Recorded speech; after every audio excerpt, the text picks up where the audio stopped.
de los cuales en esta oportunidad vamos a buscar que escudriñar un poco la Escritura, porque la Escritura está lleno de misterios, hay tanta profundidad que por más que uno lee, sigue investigando y analizando, los años pasan y nunca terminamos. Por eso dice Santo Salazar que cuanto más sabe, más bruto se vuelve. Y dice otra frase, que lo poco que aprendió no aprendió nada, y se va a ir sin haber aprendido nada.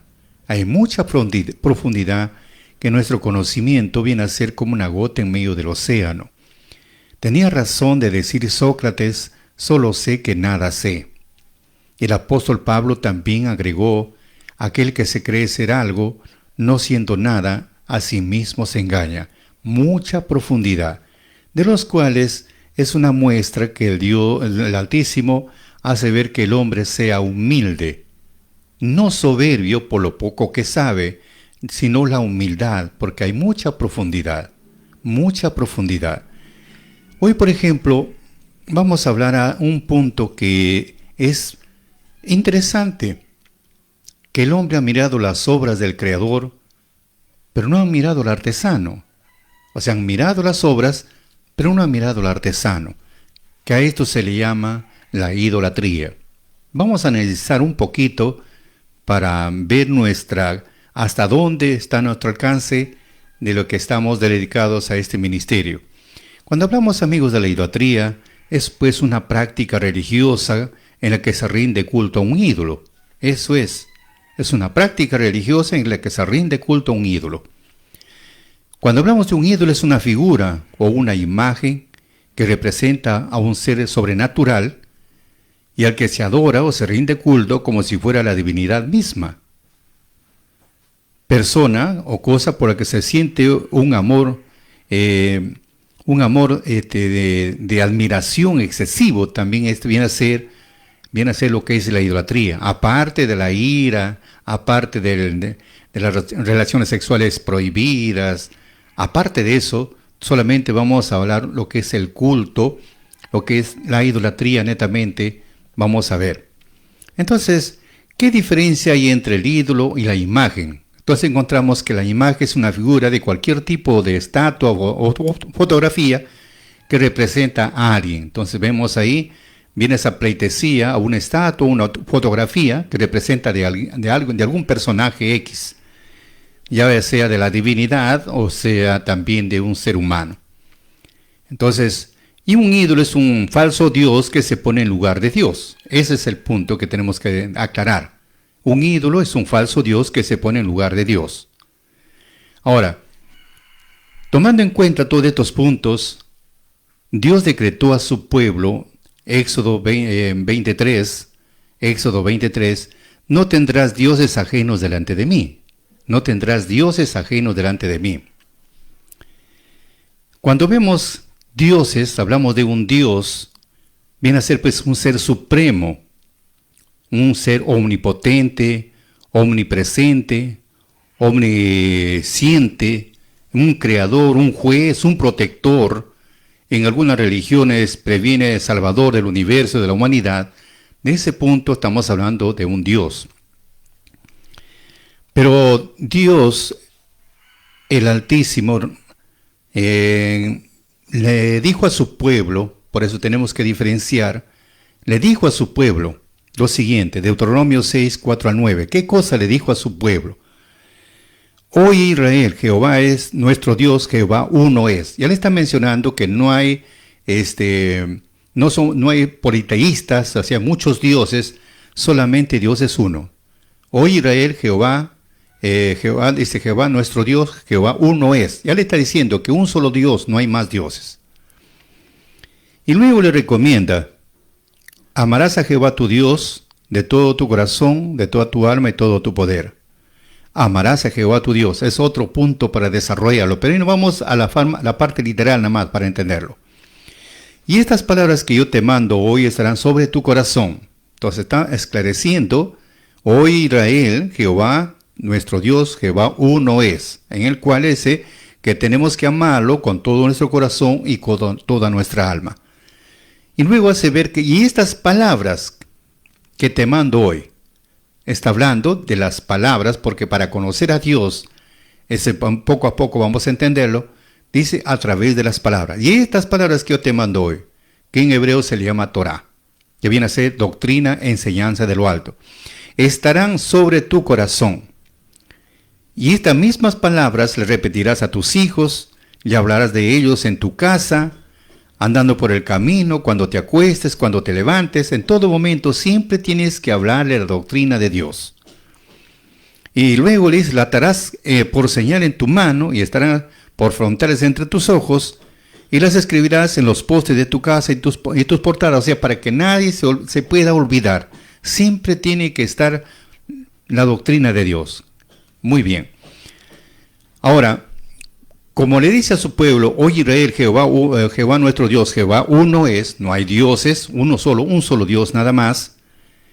Vemos en el caso del profeta Jeremías, capítulo 10, 2 al 5, estando en forma global, después vamos a sacar un concepto interesante.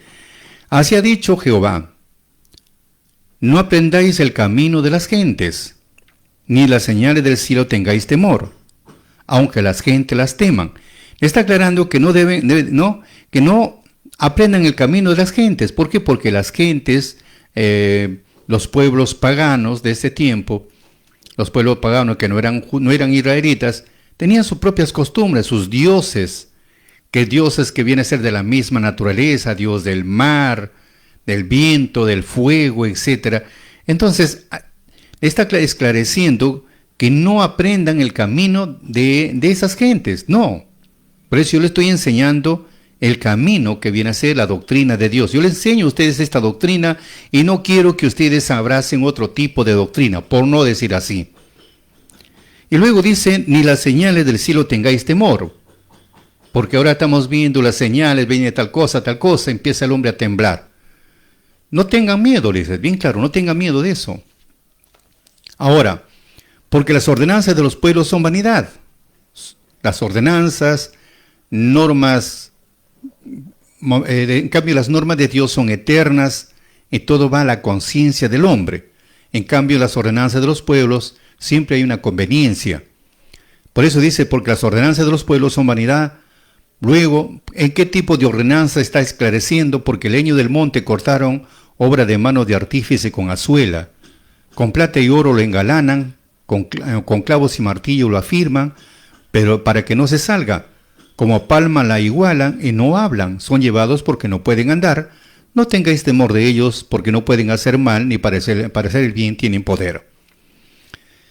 Ahora, es un esclarecimiento global de lo que estamos hablando, de lo que es de Dios y por qué Dios no quiere que practiquemos la idolatría a otros dioses que no conocemos. ¿Por qué? El problema es, nos preguntamos, ¿por qué el pueblo hebreo cayó en la idolatría? ¿Por qué cayó en la idolatría el pueblo hebreo? A pesar de toda esta advertencia. ¿Por qué cayó? Ese es el problema. Es difícil, y quiero que me tomen atención, es difícil adorar a un Dios invisible. Es bien difícil para adorar a un Dios invisible, un Dios que no se ve. Llames así que el faraón le puso un nombre, un Dios sin rostro. Entonces es difícil, muy difícil el hombre que adore a un Dios que no se ve. Por algo decía nuestro Mesías, San Juan 4:24, Dios es espíritu, ya no se puede ver al espíritu. Nuestros ojos carnales no pueden ver. Por eso dice, Dios es espíritu y los que lo adoran en espíritu y en verdad es necesario que lo adoren. O sea que incluso la adoración, ya sabemos de qué forma se adora a Dios, terminamos que son en holocaustos, y debe ser en espíritu y en verdad. O sea, algo espiritual y tiene que ser algo verdadero y basado en normas, cómo se tiene que hacer todo el procedimiento. Es necesario que lo adoren. Entonces, es difícil para todo ser humano, no estoy hablando simplemente para uno, para dos, para todo ser humano es difícil. El mismo pueblo hebreo tuvo muchas dificultades adorar a un Dios que no se ve. A pesar que ellos palparon las señales en Egipto, palparon las señales cuando hubo las 10 plagas, palparon, a pesar que cruzaron el Mar Rojo, a pesar que el agua se convirtió en sangre, pero era difícil creer, poner nuestra confianza en un Dios invisible, un Dios que no se ve. Y para que se puedan ver, lo tomó como instrumento a Moisés y a través de Moisés se hacían las cosas. No es que Moisés, sino ese Dios invisible hacía todas las cosas a través de Moisés. Pero como el hombre está acostumbrado a ver para querer, al mismo tiempo creía y al mismo tiempo no creía. Como vemos, como era difícil creer a un Dios que no se ve, por eso es que cuando Moisés desciende con los mandamientos, ¿qué estaba el pueblo? Habían hecho, que lo exigieron a Aarón para que hiciera un becerro y empezaron a adorar ese becerro, presentar holocaustos al becerro y pensando que ese becerro los había sacado de la tierra de Egipto. Porque si hablamos de Baal, Baal no era un dios como decir, bueno, cualquier dios. Era considerado el creador de todo el universo.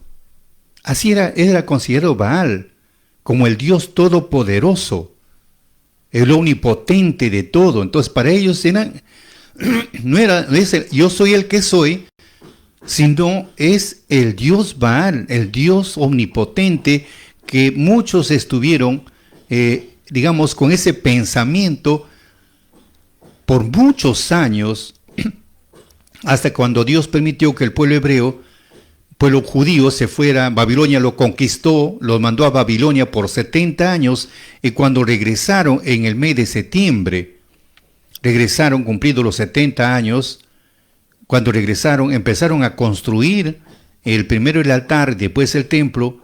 A partir de esa fecha dejó de hablarse el nombre de los Baales. Mire cuántos años han pasado para que recién ellos empiecen a entender que no son lo que uno se imagina, que eran los dioses de otros nombres, que los confundía, paraban confundidos. Así como ahora, el que menos está confundido en este caso. Ahora, ¿por qué digo que están confundidos? Porque escuchemos lo que dice el rey Salomón. En el capítulo 13 dice lo siguiente: en verdad, andan muy equivocados todos aquellos que no han reconocido a Dios y no supieron por las obras visibles descubrir aquel que es. Han mirado las obras y no han mirado al artesano. Fuego, viento, aire, bóveda de las 1000 estrellas. Cuando hablamos, por ejemplo, del viento, el aire, bóveda de 1000 estrellas, las aguas embravecidas, eran dioses para ellos. Todos eran dioses, que representaban un dios del mar, un dios del aire, un dios del fuego. Por eso lo representaban mediante una figura. Entonces las antorchas del cielo han sido para ellos los dioses y dueños del universo. Mire, ¿qué tal concepto? Eran pues que eran los dueños del universo. Por eso estamos hablando de las aguas embravecidas, las antorchas del cielo, la bóveda de las 1000 estrellas, el fuego, el viento, el aire. Entonces eran conocidos dioses del universo, los creadores del universo. Fíjate, ese concepto que había, y que de la noche a la mañana le quiten ese concepto, está bien difícil. Luego dice, deslumbrados por tanta belleza, si han visto dioses en las cosas creadas, sepan cuánto la supera el maestro de ellas. Si el poderío y la irradiación de cosas creadas los han asombrado, sepan cuán poderoso es aquel que los creó, pues la grandeza y la hermosura de las cosas creadas dan a conocer a su creador, mucho más grande y hermoso. Sin embargo, esos no merecen sino una ligera reprensión. Quizá se extraviaron buscando a Dios y deseándolo hallar. Eso es lo que pasa antiguamente y hoy pasa lo mismo. Hoy pasa lo mismo, ¿ve? Por eso dice, quizás se extraviaron buscando a Dios y deseándolo hallar. Por eso, como no hay un entendimiento, se extraviaron. A pesar que el pueblo hebreo conocía las reglas, se extraviaron. ¿Por qué? Porque tenían ese deseo de encontrarlo a Dios, de desearlo hallar y palpar con sus propios ojos, viendo otro punto de vista, que Dios es invisible, es un Dios que no se ve, o como dijo el faraón, es un Dios sin rostro, que es difícil aceptar. Ahora, son hombres que buscan a Dios viviendo en medio de sus obras. Son hombres que buscan a Dios en medio de sus obras. Es como decir, vemos el sol, la luna, las estrellas. Y ahora la pregunta es, ¿y quién lo creó todo eso? Entonces ahí tenemos que apuntar, ¿quién creó todas estas cosas visibles? ¿Quién creó las cosas invisibles? Entonces debe haber algo más superior que el hombre. Ahí tenemos que apuntar. Ahora, se dejan enredar por las apariencias, tan hermoso en lo que ven. O sea, uno se deja enredar. Sin embargo, no tienen excusas. Se adquirieron bastante ciencia para poder investigar el universo. ¿Cómo lo descubrieron ante el Señor de todo? ¿Cómo lo descubrieron? Es como decir, si Dios le da sabiduría al hombre para que haga las cosas, entonces ¿por qué ignorar a esa sabiduría que nos dio?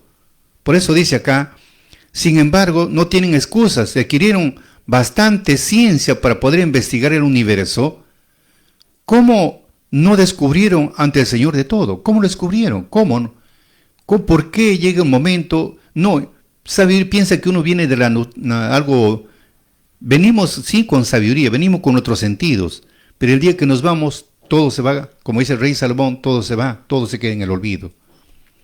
Pero son unos desgraciados los que llaman dioses a las cobras de manos humanas, y desgraciadas sus esperanzas, puestas en ídolos muertos, oro, plata, trabajada en arte, figuras de animales, piedras de valor esculpidas por manos de artesanos. Entonces, hemos leído Sabiduría en capítulo 13, 1 al 10. Ahora, hasta ahí hemos entendido algo en su afán. Pero hay algo que nos llama la atención del mismo pueblo hebreo, y eso quisiéramos que entender un poco, porque todo lo que aconteció en el pueblo hebreo fue una figura para nosotros. No vayan a pensar, juzgarlo, no es así, que es tan equivocado. No, todo es una figura para el futuro, para nosotros no caer en ese problema, para no caer en ese juego, para no caer. Por eso dice en en Romanos 11:11, nuestros padres pecaron para que cayesen. En ninguna manera, antes por la caída de ellos viene la salud de los gentiles. O como dice Santo Salazar, el defecto de tu hermano para ti debe ser un bálsamo. O sea, no repitas la misma historia. Tienes que romper esa historia. Basta con su ejemplo para no cometer el mismo error, porque con ese ejemplo no muy agradable tuvieron muchos problemas, muchas dificultades, fueron castigados una y otra vez porque el Señor se amargaba que lo estén reemplazando con otro Dios. Y como seguían en la idolatría, hasta algunos reyes han presentado a sus hijos en holocausto, los primogénitos. Hasta tal extremo han llegado que el Señor los incitaba a otras naciones que vengan y lo conquisten este pueblo y lo lleven cautivos, que vayan, todo en su afán de buscar a Dios. En su afán de buscar a Dios, fueron a las cosas materiales, ver, pero no se fueron al Creador. Ese es el punto que tenemos que diferenciar.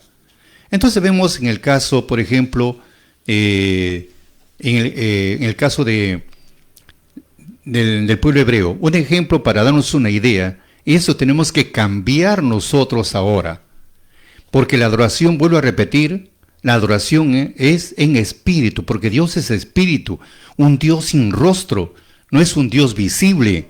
No hay que confundirnos.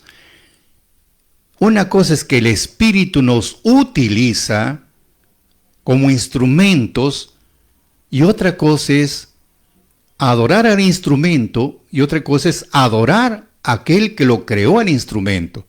Hay una diferencia, por eso dice acá, son unos desgraciados aquellos que están haciendo tales cosas. Eso acabo de pasar lectura. ¿Por qué? Porque estamos yendo en forma muy errónea, que antes de adorar al Creador, antes de rendirle pleitesía al Creador, nos vamos a las obras, a la creación, y eso no está bien. Hemos pasado lectura. Vuelvo a repetir, de repente algunos dicen, en verdad andan muy equivocados todos aquellos que no han conocido a Dios y no supieron por las cosas visibles descubrir aquel que es. Yo como ser humano, Dios me creó a mí. Yo como ser humano, Dios me creó a mí. Como venimos desde la historia, que el hombre fue formado del polvo, del polvo y al polvo regresa. Entonces vemos que alguien creó al hombre. Y otra cosa es que Dios lo utiliza al hombre, que es muy diferente. Ahora, ¿por qué tengo que yo adorar al hombre? ¿Por qué? Si Dios es el que... Yo soy creación de Dios. Y todos cada uno somos una creación de Dios. Y tengo que adorar a aquel que me formó, no a aquel que está formado, a la obra. Eso es lo que recomienda acá. Pero luego dice, vamos a ver, seguimos lo que dice acá. Vemos en el caso del pueblo hebreo, llega un momento que ya se decepcionaron de este Dios sin rostro, de este Dios que no se ve. El pueblo se empezó a decepcionar de Moisés y empezaron a renegar contra el autor de la vida, a renegar contra Moisés en el desierto. Y viene un problema. Números 21, 4 al 9. Números 21, 4 al 9. Cuando el pueblo partió de Horeb, camino del Mar Rojo, rodeando la tierra de Edom, el pueblo comenzó a inquietarse por el camino. Murmuró, empezó a hablar entre dientes, a murmurar contra Dios y contra Moisés. Empezaban a murmurar entre ellos, contra Dios, contra el Creador y contra Moisés. Empezaron a murmurar. Entonces decían, ¿por qué nos han sacado de Egipto para morir en el desierto? Eso, empezaban a llorar, a gritar, a gemir. ¿Por qué nos han sacado de Egipto para morir en el desierto? No tenemos agua, estamos cansados de comer ese desabrido maná. Maná significa un pan desconocido. Entonces estamos cansados de comer ese maná. No hay agua. Pucha, que empezaban a renegar de todo. Y dentro de esa renegada es contra aquel que no se ve y contra Moisés que lo podían ver. Entonces, ¿qué hace el Creador al escuchar, digamos, el quejido del pueblo, la murmuración del pueblo que estaban en desacuerdo con Dios, estaban en desacuerdo con Moisés? ¿Qué hace el Creador? Le manda una plaga de serpientes, de las llamadas ardientes, que en esa zona es la cobra negra, las cobras que son letales. Entonces mandó una plaga de puras cobras esa zona. Y los mordían, empezó a morir mucha gente. Mucha gente en Israel empezó a morir. Todos los desobedientes especialmente, empezaron a morir. Y al ver que moría tanta gente, de tanto renegar, se asustaron porque veían bastante muertos. Y luego se van y le dicen ya a Moisés, se humillan ante Moisés. ¿Pero por qué le rogaban en ese tiempo a Moisés? Porque Moisés era el mediador entre Dios y el pueblo. Era el mediador, el intercedor. No es que Moisés hacía los milagros, no. Era el instrumento que a través de él Dios obraba. Y el que conversaba con Moisés solamente era Dios. Era su amigo con quien conversaba, como dice en otra parte, yo con él hablo boca a boca. En cambio a los demás les hablo por sueños, por visiones, pero con él hablo boca a boca. Entonces, era el mediador entre Dios y los hombres. Entonces el pueblo se va. Y le dicen así, Moisés, hemos pecado por hablar mal contra Yahvé y también contra ti. Pide pues a Yahvé que aleje de nosotros las serpientes. Ya le están pidiendo que aleje la serpiente. Pide a Yahvé, pide a Dios que aleje de nosotros las serpientes. Entonces, ¿qué hace Moisés? Después que conversó con el pueblo, escuchó sus súplicas, empezó, ¿qué hizo? Y entonces va y le dice, Señor, ¿qué puedo hacer con este pueblo? ¿Qué puedo hacer? Entonces el Creador le dice, haz una serpiente de bronce, pone un palo y todo lo que lo miraren, sanarán. Entonces vemos, le está ordenando que deben hacer una serpiente de bronce, que lo pongan en un palo y todo lo que lo miran van a sanar. Y si alguno era mordido, miraba a la serpiente de bronce y no moría. O sea, lo mordía, se iba corriendo a la serpiente de bronce, sanados. ¿Ve? Sanados. Ahora, si vemos esa figura, que el hombre, digámoslo, el pueblo, antes de poner esa confianza en Dios y confiar en su mediador, que era Moisés, le da una desconfianza total y luego él clama, le dice tal cosa, y cuando llega un momento ya que Moisés ni Moisés, de frente a la serpiente, y la serpiente hace el milagro, porque Dios lo había ordenado así. Y vemos algo interesante, que viene a ser una profecía de eso que fue levantado en el desierto, un palo, una serpiente, lo puso en un palo. En otra versión dice, en el palo de una bandera, lo puso ahí, lo colgó esa serpiente. Se cumple una profecía. Por ejemplo, vemos en el caso de nuestro Mesías, que en San Juan 3, 14 y 15, él hablaba sobre su partida, hablaba sobre su muerte. ¿Por qué le pongo esta comparación? Para que ustedes se den cuenta cuál es el problema del hombre. Entonces, ¿qué pasó en ese tiempo? Dice, entonces Jesús les habla a sus discípulos y le dice lo siguiente, y a todos los que estaban presentes, como Moisés levantó la serpiente en el desierto, así es necesario que el Hijo del Hombre sea levantado. Miren lo que le está mencionando. Y como Moisés levantó la serpiente en el desierto, así es necesario que el Hijo del Hombre sea levantado, para que todo aquel que en él cree no se pierda, sino tenga vida eterna. Ese es otro punto para entenderlo. Pero vemos acá, la profecía se cumplió, como el pueblo moría por la mordedura de la serpiente, morían envenenados, se iban a la serpiente, eran sanados. Y luego el Mesías, nuestro Mesías, dice, así como la serpiente Moisés levantó en el desierto, es necesario que el Hijo del Hombre sea levantado. Si vemos en la historia sobre la muerte de nuestro Señor Jesucristo, fue justamente clavado en un madero. Uno dicen que es un madero, otros dicen que es una cruz, pero lo importante es que lo tuvieron suspendido, sea cruz, sea madero, lo tuvieron suspendido en el aire, colgado ahí. La profecía se cumplió, que una serpiente tenía que levantarse un palo levantaron en el desierto en tiempo de Moisés, y acá también lo levantaron a Jesús en un palo, un madero, ahí, la profecía cumplida. El problema es el creyente ahora. Y ese es un problema bien grande del ser humano, como dice acá, como no hemos conocido a Dios, andamos muy equivocados, muy errados. Por eso vuelvo a repetir lo que dice el rey Salomón. En verdad andan muy equivocados todos aquellos que no han reconocido a Dios y no supieron por la cosa visible descubrir aquel que es. Han mirado las obras y no han conocido al artesano. O sea que ese es un error garrafal. En tiempo antiguo, el pueblo dejaron a Dios, dejaron a Moisés y se fueron al frente a la serpiente y eran sanados. Veían señales, pues eran sanados porque Dios lo determinó así. Vemos en el Nuevo Testamento, hablemos así, a Jesús lo crucifican en un madero, ahí lo clavan, muere ahí, murió a las 3 de la tarde. Ahora nos ponemos a pensar, ¿y el creyente? ¿Cómo está el creyente? ¿Cómo está el creyente?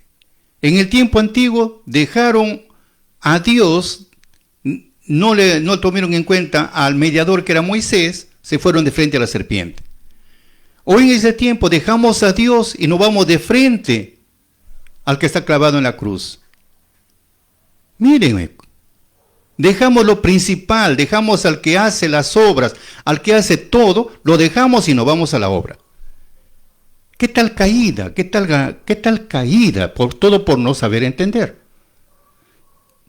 Por eso le dije al inicio, es difícil adorar a un Dios invisible, a un Dios sin rostro, es difícil. Pero para un israelita no es difícil. ¿Pero por qué no es difícil a un israelita? Porque una vez que hemos conocido esta doctrina que Dios le entregó a Ezequiel y ponemos en práctica, Dios nos da su espíritu y por el espíritu conocemos al autor de la vida y nos aferramos más al autor. Ya no buscamos, ya no vamos a la serpiente, vamos de frente al autor, que es la base primordial. Ahora, hay algo que a mí me llama la atención. En una de sus grabaciones de nuestro querido maestro, dice lo siguiente: así como Moisés, dice cuando descendió del monte, tomen atención, quiero que me entiendan, va a llegar su momento que vamos a sacarle un audio lo que él dice, porque yo lo tengo el audio. Dice así: mientras Moisés se demoró en el monte, estaba 40 días y 40 noches, y porque se demoró, ¿qué pasó con el pueblo? Empezó a presentar sacrificios y holocaustos al dios Baal. Luego dice nuestro maestro, esta profecía se tiene que cumplir. Mire lo que dice esa palabrita. Mientras Moisés se demoró en el monte, ¿qué pasó con el pueblo? Se pervirtió adorando al dios Baal. Estamos hablando Dios de los dioses, Señor de los señores. No estamos hablando simplemente un becerro. El significado de Baal significa Señor de los señores, Dios de los dioses. No es cualquiera. Esta profecía es para este tiempo. Yo sé que a muchos de repente le va a incomodar, pero mientras la cabeza no sale, el líder no aparece, ¿qué pasó con el pueblo adorando un becerro? Eso hay que tener bastante cuidado. Tener mucho cuidado esa parte. Como dice acá en el rey Salomón, andamos muy equivocados. Antes de ir al autor de la vida, nos vamos por otro camino. Porque el que hace y deshace de todas las cosas no es la materia. La materia no hay poder. Y le voy a leer un pasaje de nuestro querido maestro que tiene una entrevista que tiene con los hermanos, que la delegación que viene de Israel. Viene con una delegación, vamos a ver, en el año 95. Esto digo porque lo tengo en audio, yo lo tengo, pero ya le he sacado ahí para explicarles. Esto fue un 29 de julio del año 1995. 29 de julio del año 1995 fue en la Casa Real.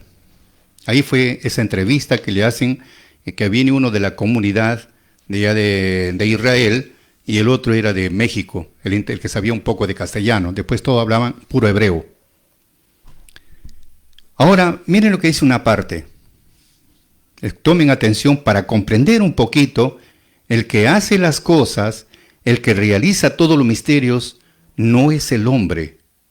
Dios lo utiliza al hombre. El Espíritu lo utiliza. Ese Dios sin rostro es el que lo utiliza, en el cual nosotros tenemos que adorarlo. Dice así: así volvió otra vez Ezequiel antiguo, porque está escrito que tenía que volver. Eso dice la Escritura. Ese día vendrá un escapado para traer las nuevas. Eso dice, y para estos tiempos habla. Ya ese escapado no estará más mudo, y hablarás todo lo que oyere. Ese día vendrá a ti un escapado, vuelvo a repetir. este día vendrá a ti un escapado para traer las nuevas, dice en Ezequiel 24, 26, 27. En aquel día se abrirá tu boca para hablar con el escapado, y hablarás.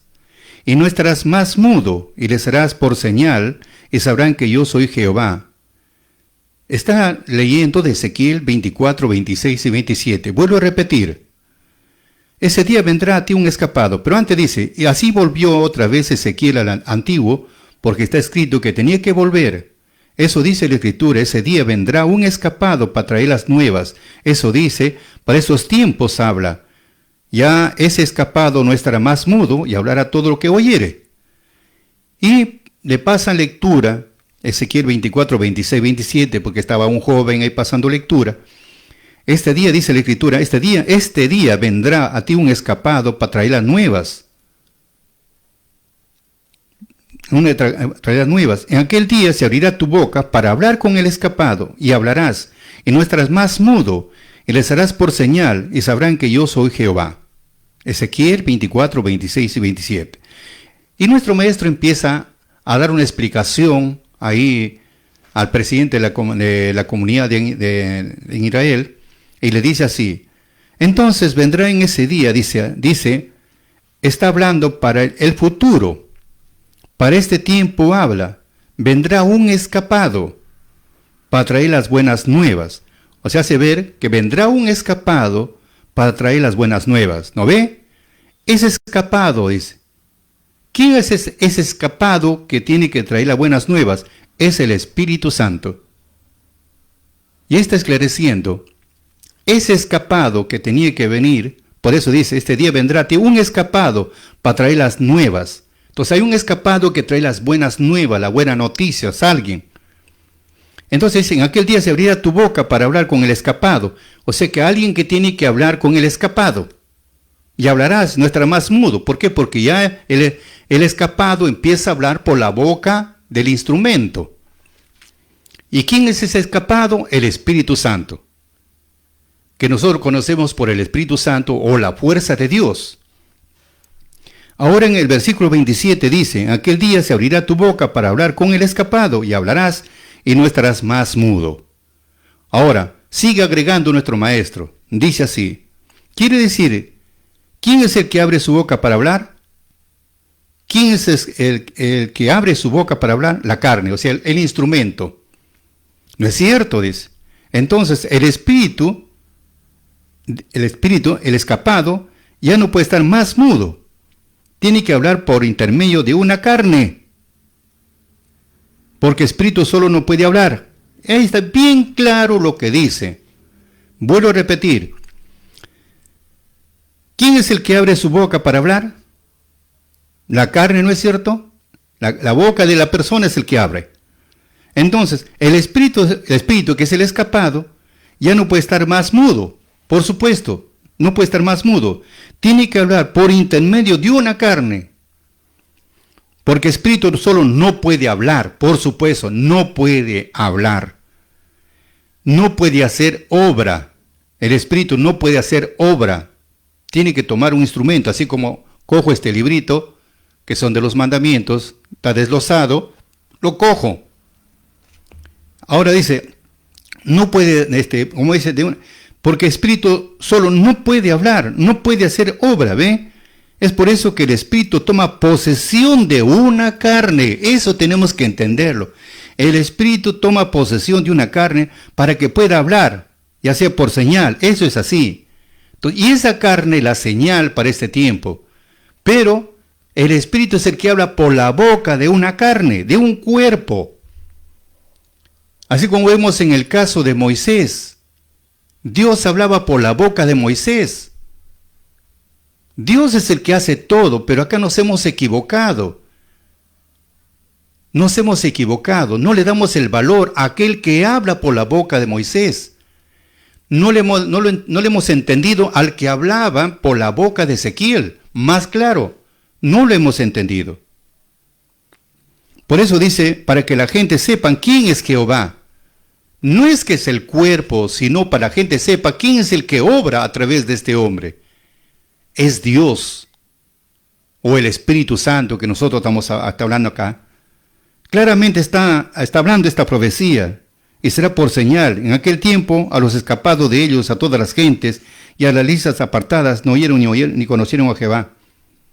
Luego dice, pondré en ellos señal, y enviaré a los escapados de ellos a las gentes de Tarses, Apul, Lud, que disparan arco, Tubal, Javán, las islas apartadas, que no oyeron de mí, ni vieron mi gloria, y publicarán mi gloria entre las gentes. Isaías 66, 19.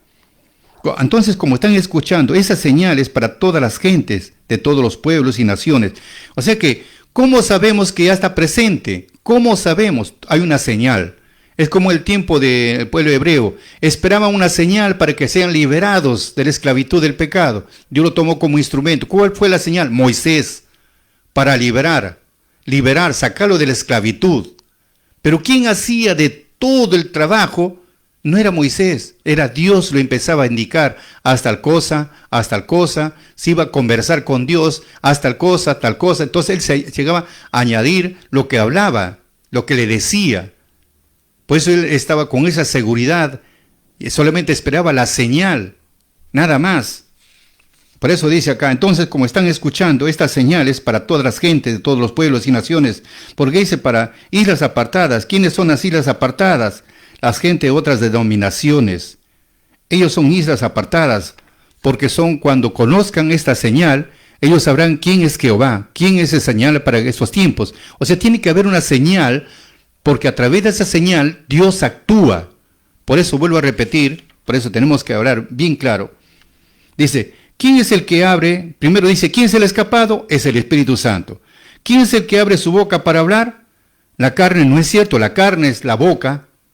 Entonces el espíritu del escapado ya no puede estar más mudo, tiene que hablar por intermedio de una carne, entonces empieza a hablar.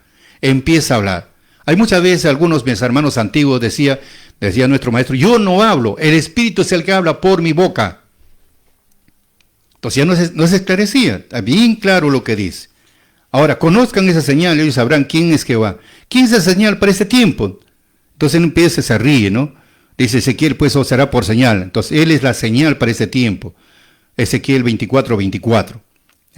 Es la señal, según todas las cosas que él hizo haréis. Y viniendo esto, entonces sabréis que yo soy el Señor Jehová. No es que sea Jehová, sino Dios lo utilizaba a él. Lo utilizaba para realizar todos los ministerios trazados para esos días. ¿Qué me dicen ahora? ¿No ve que todo está escrito? Ahora en otro texto dice que Jehová Dios anunció y Dios llamó. Por tanto, a ese que llamó del oriente aquí al occidente será prosperado su camino en todo lo que él propusiere hacer, y ahí está la señal nuevamente, ¿ve? Yo hablé y le llamé y le traje, por tanto será prosperado su camino, como dice Isaías 48:15. Entonces, vemos acá algo interesante, dice acá, dice nuestro maestro, ¿no? Ahí está la señal.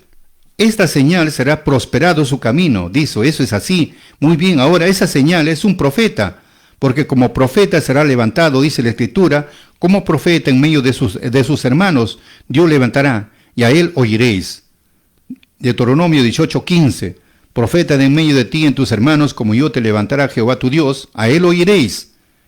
Luego nuestro maestro empieza a esclarecer, ¿no ve? La señal es un profeta, el espíritu que fue levantado para este tiempo es un profeta. Por eso dice la Escritura, profeta en medio de ti.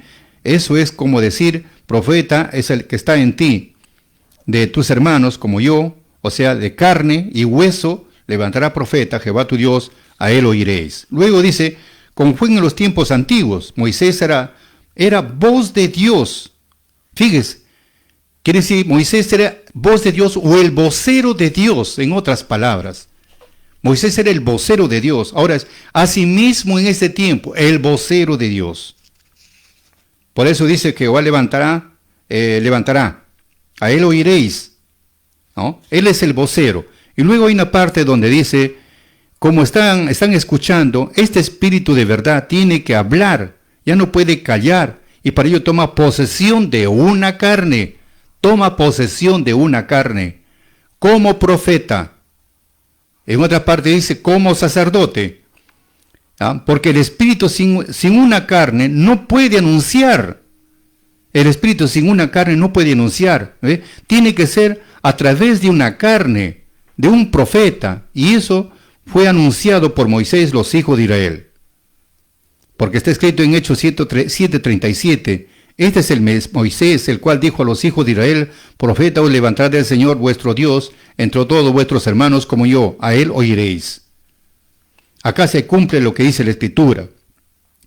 Al deseo de todas las gentes, hasta la aparición de nuestro Señor Jesucristo, como está escrito, y haré temblar todas las gentes. Entonces, queridos amigos, algo interesante vemos concerniente lo que nuestro maestro empieza a esclarecer en esta conversación que tiene con los hermanos que vienen de Viejo Mundo. Estamos hablando de Israel. Esa entrevista que tuvieron en el año 95, en el año 29 de julio del año 1995, en la Casa Real. Con este esclarecimiento que estamos viendo, me parece, queridos amigos, vamos a pensar, vamos a reflexionar. Hay una parte que vemos en los mandamientos que siempre anunciamos nosotros en las recomendaciones finales, en donde dice, en mi condición que he entendido, dice, ¿no?